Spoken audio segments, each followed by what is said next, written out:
The time has come to finally review my favourite LEGO video game, the game where it's good to be bad.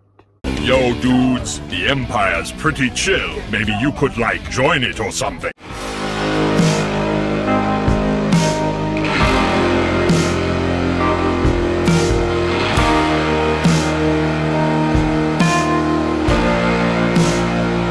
Hey everyone, Lucimus Prime here, so it's time for a video game review today. And in today's video I thought I'd make it be a special occasion because I'm going to be reviewing my favourite game in a particular franchise of games that I love to play. And this, of course, is basically the game franchise of LEGO video games. And this game I'm going to be reviewing is actually my all-time favourite LEGO video game, and one of my favourite games of all time in general. And it's none other than 2018's LEGO DC Supervillains.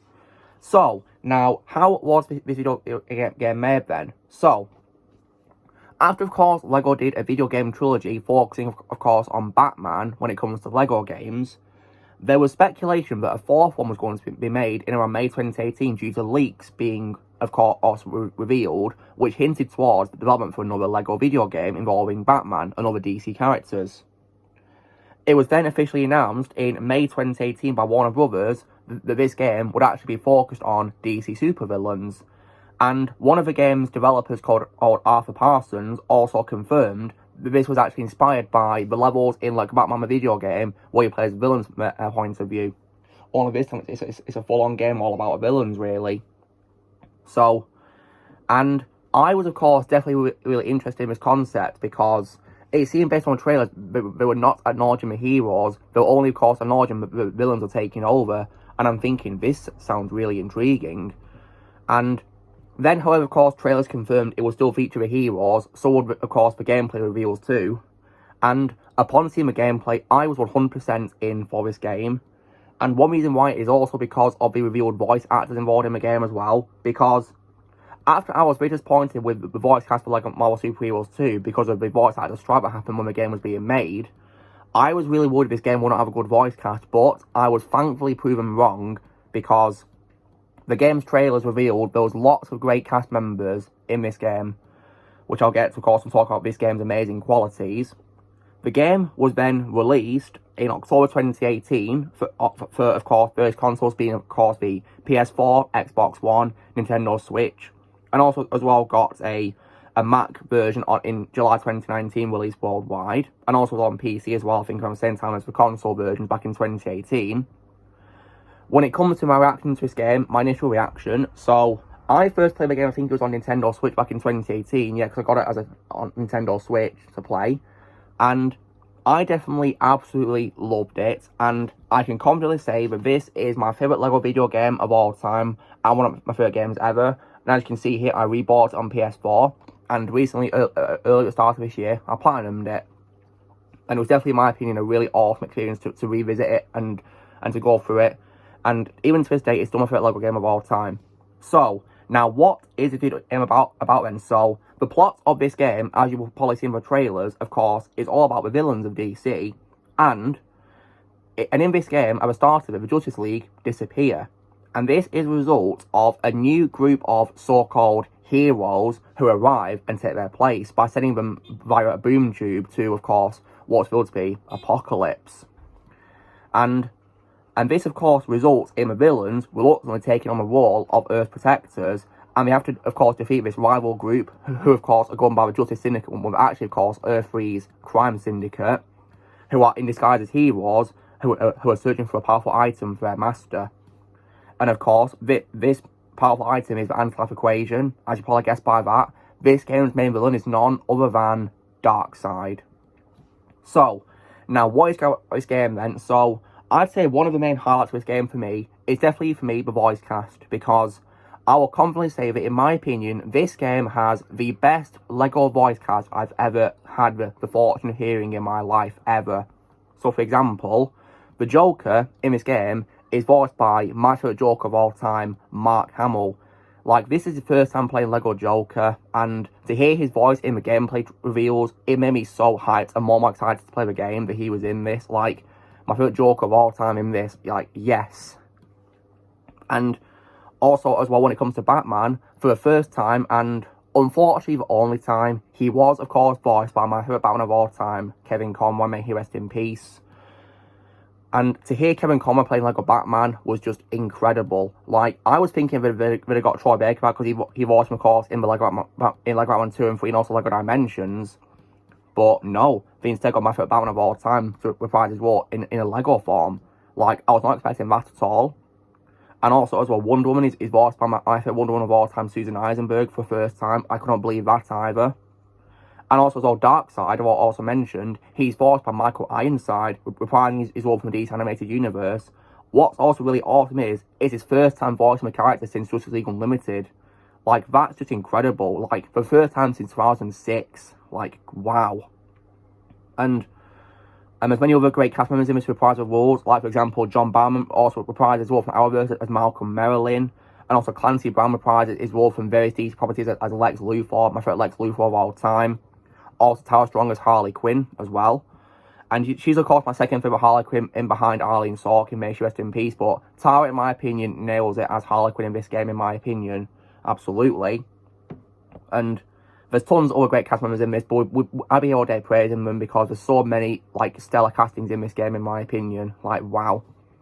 And even as well, Brandon Routh in this game as Shazam. And what's also cool is for the game's DLC, he also reprised his role as Ray Palmer's Atom in the Arrowverse DLC pack, which I definitely really loved. And what's awesome as well, guys, is if you didn't know this, he actually confirmed to me on Twitter that he reprised his role as Atom in the DLC. He confirmed it to me because when I shared that I was playing as Atom in the game, he actually quote tweeted my tweet and said he did a voice for Atom, and he was definitely surprised to see he was in the game because he thought he was going to get cut from the game, but thankfully it wasn't the case. He was in the game as a playable character. So I love how Brandon actually responded to me on Twitter. Aside from this great cast of actors too as well, I also definitely think the story in this game is incredible as well, because I love how it, of course, takes a feature from the first Lego Batman game and makes it into a full game where it's all about the villains, and I really love that. So I think the story was definitely, in my opinion, done really well. And even though the game is about the villains, you do get, as well, plenty of parts involving the heroes too as well. There's even, like, bonus levels which are narrated by Lobo, who's so funny, by the way, where he plays the heroes, and it shows their point of view of escaping from Darkseid's, of course, prisons in Apocalypse. I did love that, how you get to play as Justice League in some bonus levels. And another highlight, in my opinion, for this game is also a graphic. I personally think this game's graphics are absolutely beautiful, and in my opinion, hold up phenomenally, considering the game is going to be 6 years old this year.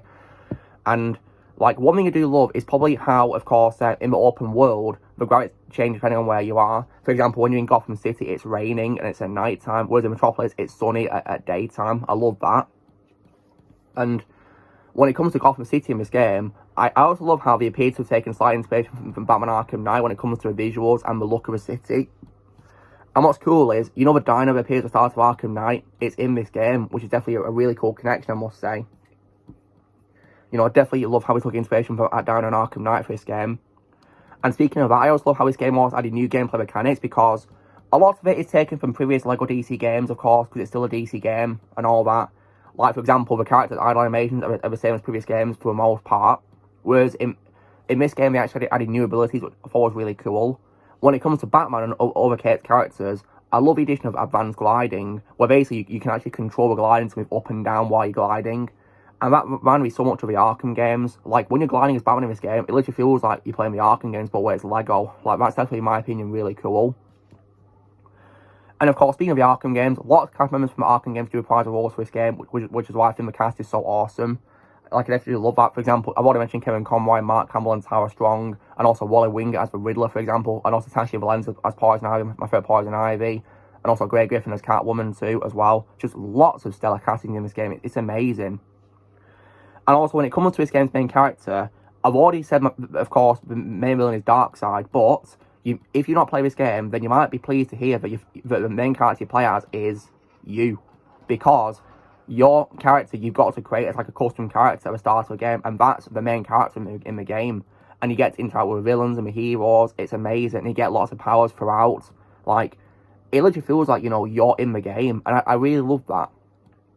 And open world is also, in my opinion, incredible. Like, I think this open world is what Lego Marvel Super Heroes 2 should have been, because I think it did a phenomenal job balancing apart the different locations like, you know, Gotham, Metropolis, Smallville, which was an incredible addition, and also Arkham Asylum, and also as well Blackgate Penitentiary and the Swamps.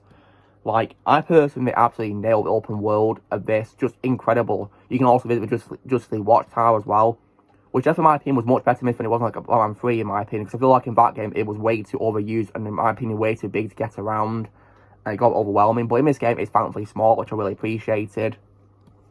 And there's also tons of funny moments in the game, which is what LEGO is known for as well, and also tons of Easter eggs as well, which I also really love spotting when playing the game. Definitely really love that. But you can tell what makes this game are DC fans, and they care for the fans of LEGO games and DC in general, because there's tons of heart and soul put into this game, which is my favourite LEGO game of all time. And another thing about this game, which is why I think it's easy, is also when it comes to collectible hunting, because as you guys know, one of the main features of a LEGO game to make a tradition is mini kits. And in most of the games I've played, you've got to get 10 of them to of course, complete a mini kit set. But what I really appreciate about this game is they made it a lot easier to do, because compared to most games where you've got to get 10 of them, in this game, you've got to get 5. So I really appreciate how developers made it easier to get the mini kits, because sometimes when I play games of LEGO, mini kits can be a pain to get, especially when you're getting 10 of them. But thankfully in this game, they only had 5 of them in the level, which I really appreciated.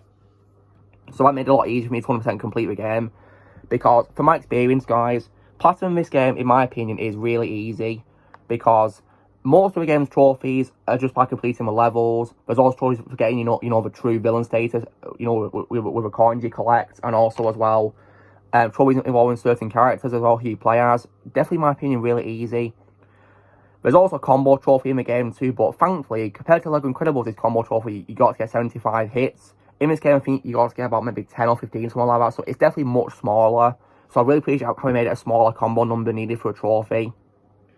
There's also a level in which you got to play in which you can't die. I think the trophy is called Man of Steel for that trophy.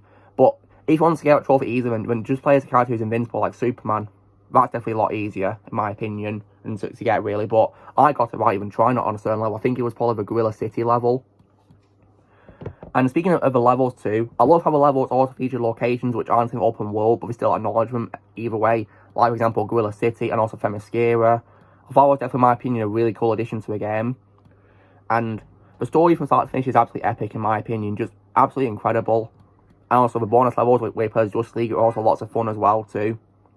And when it comes to a character roster, there is tons of characters you can play as in this game, tons of them. And when this game was being made, I also personally did not have a problem with them being about the villains and not much heroes playable. Like, my response to people who are complaining about lack of heroes is read the title, because the game is about the villains, not the heroes. So, but even though the game is about villains, there's still lots of heroes you can play as in the roster. So yeah, I don't see why it can be complained about, because there's lots of heroes anyway to be playable. So I don't have a problem with that at all. And also as well, I also really love this game's downloadable content packs too, because I've already mentioned you can play as Arrowverse characters, like for example Ray Palmer's Atom. And you can also as well play as characters, as I think also from Young Justice and also DCU, and also as well, if you guys would ask what my favourite DLC pack is in the game, it's definitely a pack based on Batman animated series, because it's my favourite show of all time. And the level you play as is actually based on the film Mask of Phantasm, so nowadays that's my favourite DLC because it's based on my favourite show. So I love that about the game, how I did that.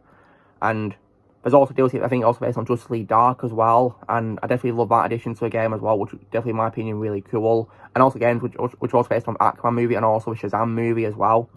What's good about the Shazam DLC is they had Zachary Levi reprising his role as Shazam for it, which was definitely, in my opinion, a brilliant sort. Love I got him to reprise his role as Lego Shazam based on the movie. So what I'll say is this game is most definitely my favourite LEGO game of all time. For me, the best voice cast, the best DC gameplay for the characters, and in my opinion, the best LEGO story as well, in my opinion too. And definitely, in my opinion, an easy game to complete as well, if you want to, of course, get a platinum. It's definitely, in my opinion, an easy platinum to get, in my opinion too. From start to finish, this game is absolutely phenomenal. Like, if you guys are into LEGO and you want to play a LEGO DC game, then I can't recommend this game enough. And the beauty of this game is that you can actually play it without having to play LEGO Batman games too, because the game has a brand new story. It does feature some references to previous games before it, only a fair few though, because it's trying to tell its own thing. And to be honest, that's probably, in my opinion, a good move, because I may not be much a fan of LEGO Batman 3 that much too, But thankfully, this game, of course, doesn't acknowledge it much, which is a relief. But thankfully, in my opinion, it was a massive improvement. And considering I was worried it was going to be as bad as Lego Marvel Super Heroes 2 because I wasn't a fan of that game, I'm so glad to be proven wrong, because this game was, in my opinion, a massive improvement. Massive, in my opinion. So, to me, this is my favourite Lego game of all time. It's always a blast to play every time I visit it. I first played it on Switch, then I revisited it on PlayStation, and it was definitely, in my opinion, an incredible blast from start to finish. So, when it comes to I'd give this game out of 10, because it's my favourite Lego game of all time, I, to this day, would definitely give it a full-blown 10 out of 10, because I love everything about this game. Every second of it is just absolutely phenomenal. Like, if you guys haven't played it, then please do it. It's absolutely incredible, in my opinion. So guys, for me, of course, do my review for my favourite Lego game of all time, Lego DC Super Villains. In the future, I will do reviews of other Lego games I've played too, absolutely. So, you know the drill, guys. Be sure to give this video a like. Also, be sure to talk in the comments what you guys think of Lego DC Super Villains in the comments below. Also, be sure to join Team Pan by pressing subscribe videos to come in the future, and I'll see you all later.